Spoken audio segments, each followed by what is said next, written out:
Hi, Tanya Soule, Realtor here with Chase International in Incline Village. Today I am discussing 1031 exchanges with Kandas Myer. 1031 exchanges are a way to help you out with capital gains if you're leaving one investment property and purchasing another one, say here in Incline Village, which a lot of people like to do, especially from California. I noticed we have a lot of Bay Area people, SoCal people, selling their investment properties there and purchasing here. So Kandas is going to explain a little bit about what may be perceived as updates to the vacation program when you purchase those, and clarify some of those points for us. Great, Kandas? thank you. I'm Kandas Myer, and I'm Vice President of Nevada for Investment Property Exchange Services. I've been in the area servicing Reno and Tahoe for 22 years. In 1031 exchanges. And so I've seen a lot of activity with vacation homes coming in and out of the lake and on 1031, and prior to 2008 those were done with the premise that, gee, that property was held for investment and we're going to do a 1031 exchange.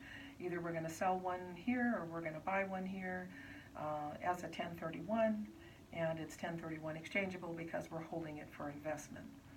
Well, in 2008, the government published a procedure number 16, 2008-16, and they actually published a procedure saying a second home would qualify for 1031 exchange. They made it very clear. However, they did put forth in their procedure 3 tests in order for that second home to qualify.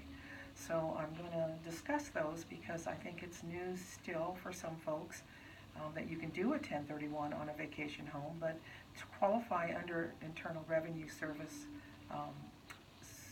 Procedure 2008-16, you must have held the home for at least 2 years.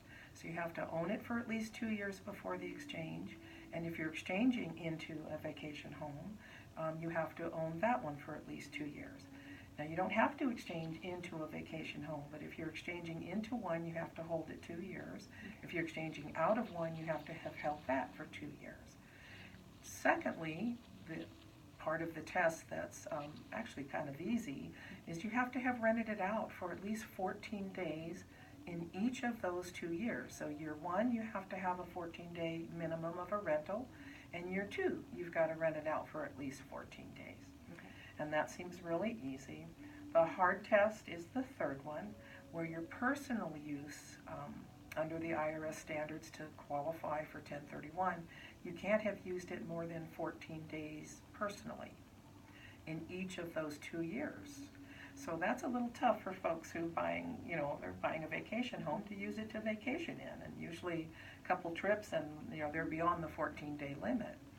The IRS also gives you a 10% limit, saying that it can't be more than 10% personal use, but even that has some limitation. For an example, if you used the home personally for 30 days during the year, you would have to have rented it out for 300 days in order to meet that test.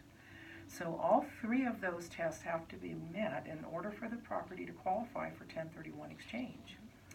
And I know that there's a little confusion about that because I still get calls for folks wanting to do a 1031 on a vacation home that has never been rented out. And so, they are under that same misconception that they can still do that. In some cases, it was even the CPA that referred them to me. So, and I get that because, we did it for so long. I've been in the area for 15 or 50 years and, been doing 1031s for 22. So I understand because, we did it for so very long up here. But that's how you qualify a vacation home for 1031 exchange. Okay. So there's specific guidelines. They are doable. You just need to check and make sure that you're doing them correctly. If you have any questions about 1031 exchanges, thank you so much, Kandas. Really appreciate it. I will have information below at the bottom of the YouTube video regarding how to contact myself if you're looking at buying in the area. I do 1031 exchanges for you, or she does them, but I will. She's the realtor. There you go. I'm the accommodator. There you go. Got to have both. Yes, and I'll have Kandas's information at the bottom as well if you have questions about how to do a 1031. Thanks for joining us, and let us know if you have any questions. Feel free to post down below or message directly. Thanks. Bye-bye.